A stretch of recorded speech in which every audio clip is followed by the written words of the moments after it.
नमस्कार, मी गायत्री आणि तुम्ही ऐकत आहात द पर्पल चॅप्टर.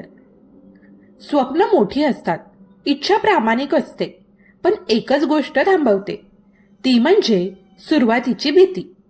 कुठून सुरू करू हा विचार अनेकांचं पाऊल रोखतो. पण लक्षात ठेवा, योग्य वेळ शोधत बसण्याऐवजी एक पाऊल पुढे टाका, कारण सुरुवात करणं हीच तुमची ताकद आहे. चला तर मग आज आपण समजून घेऊया सुरुवात कुठून आणि कशी करायची ते. अनेकांना ही समस्या भेडसावते की या समोरच्या कामात, समोरच्या कार्यात मी सुरुवात कुठून करू. ज्यांना आत्मविश्वासाने काम करायचं आहे त्यांनी अजून एक महत्वाचा मंत्र आपल्या आयुष्यात वापरायला हवा. तो मंत्र म्हणजे समोरच्या कामांपैकी या क्षणी माझ्यासाठी सर्वात महत्वाचं काम कोणतं. ज्यावेळेस तुम्हाला या कामांमध्ये प्राथमिकता कोणत्या कामांना द्यायची हे समजतं, त्यावेळेस आपोआपच तुमच्यासमोर ध्येय तयार होतं. तुम्ही तिकडे स्वतःला समर्पित करून टाकता. ज्यावेळेस या अनेक कामांपैकी मी कुठलं काम सुरुवातीला करू याविषयी तुमच्या मनात गोंधळ असतो, त्यावेळेस आपोआपच तुम्ही वर्तमानातून बाहेर पडता आणि तेव्हा तुमचा आत्मविश्वास कमी होतो.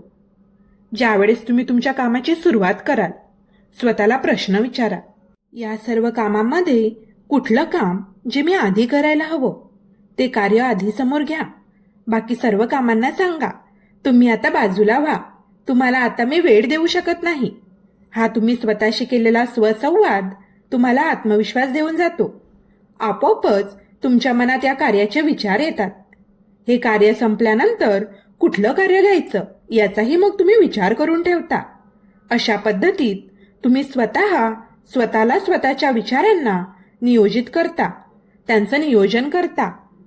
ज्यावेळेस तुम्ही तुमच्या विचारांची, कामांची आखणी करता, त्याला नियोजनबद्ध करता, आपोआप तुमच्या कार्यात देखील तुम्हाला तोच आत्मविश्वास जाणवतो. अशा वेळेस स्वतःला पुढचा प्रश्न विचारा, या कार्यात यशस्वी होण्यासाठी आता मी काय करू शकतो, आता मी कोणते कार्य करू शकतो, आता माझं पहिलं पाऊल कुठलं असेल. तुम्हाला त्या प्रश्नाचं उत्तर ते कार्यच देईल. तुमच्या मनातून तुम्हाला उत्तर मिळेल. ते पाऊल लगेच टाका. हे पाऊल तुम्हाला आत्मविश्वास देऊन जाईल. पहिलं पाऊल टाकताच आपोआप तुम्हाला पुढची पावलं दिसायला लागतील. अनेक वेळेस कार्य करताना या फील्डमधला, या प्रांतातला अधिकारी कोण आहे, त्यातील एक्सपर्ट कोण आहे, त्याचं काय मत आहे याबद्दल मार्गदर्शन घ्यायला हवं. तुम्ही एखाद्या डान्स कॉम्पिटिशनमध्ये भाग घेताय, तुम्ही नवीन प्रयोग हातात घेताय, तुम्ही नवीन व्यवसाय करताय, तुम्ही नवीन नोकरी सुरू करताय, तुम्ही कुठल्याही नवीन कामाची सुरुवात करत आहात, तेव्हा नियोजन करताना त्या कामातले, त्या कार्यातले एक्सपर्ट्स काय म्हणतात त्यांचीही मदत मागा. त्यांचं मत जाणून घ्या. सगळ्यांची मतं समोर घ्या. निर्णय मात्र तुम्ही स्वतः घ्या, पण त्यांचा अनुभव, त्यांची मतं तुम्हाला निर्णय घेण्यासाठी उपयोगी पडतील. अनेक वेळेस आपल्या आजूबाजूला त्या भागातील एक्सपर्ट्स उपलब्ध असतात. त्यांचा अनुभव ते द्यायला तयार असतात. आपणच त्यांना मदत मागत नाही. एक मंत्र मी माझ्या कार्यशाळेतील लोकांना कायम सांगतो की तुम्ही मदत मागा, तुम्हाला मदत मिळेल. आपण जेव्हा मदत मागतो त्यावेळेला निसर्ग सर्व बाजूंनी मदत करायला तयार असतो. अनेक वेळेला मदत आपल्या समोर उपलब्ध असते, पण आपण ती मागत नाही.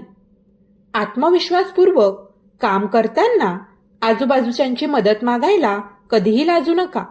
उलट मोकळेपणाने मदत मागा. तुमचं कार्य दुप्पट वेगाने पूर्ण होईल. निसर्गाचा नियम आहे, तुम्ही जे मागाल ते मिळेल. तुम्ही मदत मागितली तर तुम्हाला मदत मिळेल. तुम्ही विरोध मागितला तर निसर्ग तुम्हाला त्या कामात विरोधच करेल. तुम्हाला संघर्षच करावा लागेल. अनेक वेळेस रस्त्यावरून जाताना मला लक्षात येतं की एखादं जोडपं गाडीचा पंक्चर झालेला टायर बदलत असतं. अनेक वेळेला मला प्रश्न पडतो की आजूबाजूची लोक त्यांना मदत का करत नाहीत. एकदा थांबून मी हा प्रसंग पूर्ण पाहिला तेव्हा लक्षात आलं की ज्या माणसाची गाडी पंक्चर झाली आहे त्याने आजूबाजूला मदत मागितलीच नव्हती. आजूबाजूला अनेक जण होते की जे मनापासून मदत करायला तयार असतील, पण त्यांना मदत मागितलीच गेली नाही, तर ते पुढे कसे येतील. याविरुद्धचं उदाहरण म्हणजे चौकात ट्रॅफिक सिग्नलमध्ये एका गृहस्थाची गाडी बंद पडली.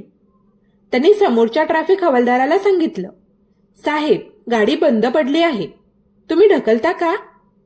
तो ट्रॅफिक हवालदार आलाच आला आणि त्याने आजूबाजूच्या 2-4 लोकांना गाडी ढकलायला भाग पाडलं. थोडंसं ढकलल्यावर गाडी सुरू झाली. सगळ्यांना आश्चर्य वाटलं, कारण ट्रॅफिक सिग्नलला चौकात गाडी बंद पडल्यानंतर हवालदार दंड करील अशी लोकांना भीती वाटते. त्यामुळे त्याच्यापासून लोक लांब पडतात. या व्यक्तीने त्याच माणसाकडून मदत मागितली. त्याच हवालदाराला गाडीला धक्का द्यायला सांगितला आणि हवालदाराने गाडीला जोरात धक्का दिला.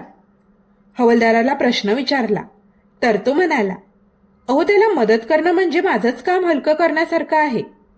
त्याची गाडी 5 मिनिटं इथे थांबली असती तर ट्रॅफिक जाम झालं असतं. माझ्या कामाचा लोड वाढला असता. अनेकांना दुसऱ्यांना मदत मागणं हे कमकुवतपणाचं लक्षण वाटतं. पण खरं तर कमकुवतपणा कशात आहे? मी मदत मागू शकत नाही या विचारात कमकुवतपणा आहे. मला मदत मागायला लाज वाटते.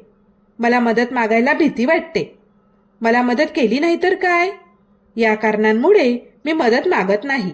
हा कमकुवतपणा आहे. जर तुमचं तुमच्या कार्यावर प्रेम असेल, तुमच्या ध्येयावर प्रेम असेल, तर तुम्ही तुमच्या कार्यात प्रत्येकाची मदत मागाल. सुरुवात करण्यासाठी मोठं पाऊल लागत नाही, लागतो एक छोटासा निर्धार. जिथे आहोत तिथूनच सुरुवात करा, कारण प्रत्येक यशस्वी प्रवासाची पहिली पायरी हीच असते.